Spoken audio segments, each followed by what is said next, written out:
What's up guys? So today I will be working on the S2000 and I will be changing out this mount down here as well as the other mount that's somewhere underneath there.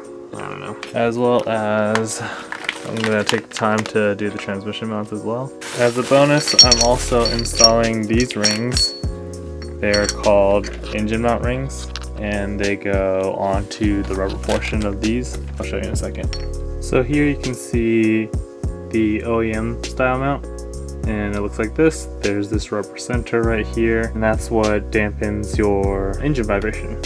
So here is the engine mount with the engine mount ring installed, and as you can see this limits the movement from here to here, and then this bottom section is actually encased in a metal shell. So these are going to be pretty aggressive. Yeah, we'll find out. Switching to the baby cam, I have the car on jack stands and the jack for good measure, 3 points, and then another jack. I will be using this jack later on to lift the engine a little bit so that I can lift the engine off the mounts so that I can put the new ones in. The tools you're going to need is a 14. For the most part, you won't need this extension on it. You'll only need it for the driver's side for that top bolt that's over that's next to the compressor. So for the most part, you'll just be using a shallow socket. You'll need a 17 long socket just because you'll have to get past those studs on the bottom. And I just have this just because I can use it as an extension and a breaker bar. Take a look under here.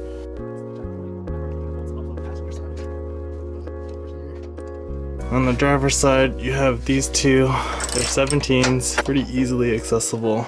After taking off these 2 bolts, you have the sketchy task of disengaging this jack using a piece of wood or something in between the jack and the oil pan.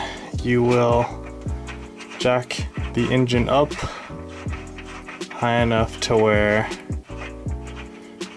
or just a little bit, you'll jack the engine just enough to lift this a little bit so that you can take the stress off of these engine mount bolts right here, since you might shear them. This is the passenger side and the driver's side is pretty similar. I'm only gonna film one side of it to show you.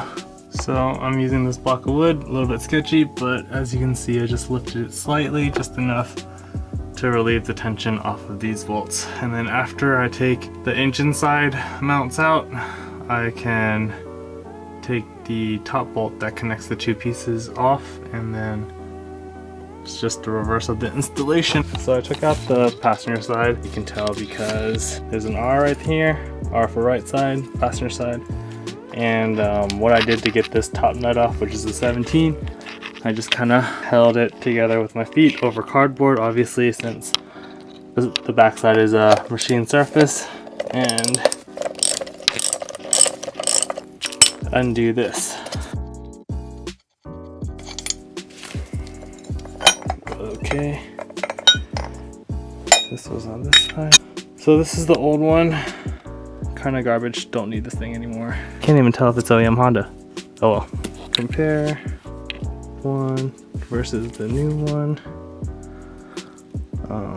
Yeah, it looks about the same. So you have to pay attention. There's a guide pin. There's a little bump on the actual engine mount, this little nub right here. That nub falls into this hole, and then there's also another nub right here where my index finger is, and that gets guided into this nub hole right there. And then you assemble it.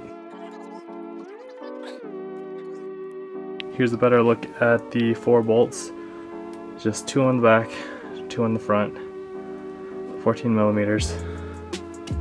And then installation is the reverse of the removal. This is the left mount. It's way harder than the right side. If I were to do it all over again, I'd probably start with this one with fresh arms and then work my way to doing the easier one. Also, it's just, if you're unsure of your skill level, you should start with the hardest one, because it kind of shows you whether or not you think you can, whether or not you can finish. And this is how you know that, or I'm pretty sure this means that I have a bad mount.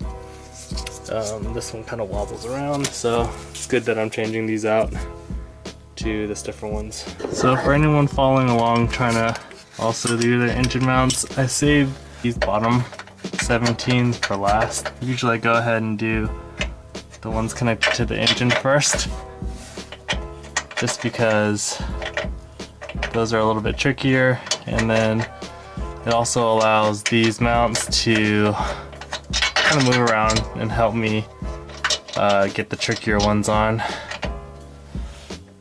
Yeah, driver side still the trickiest.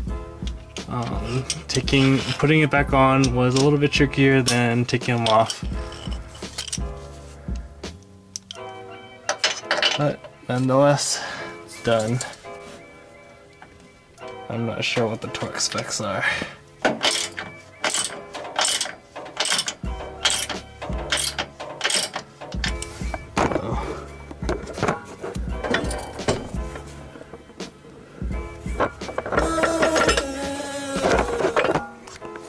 Gotta let the jack down so that I can actually tighten these nuts accordingly.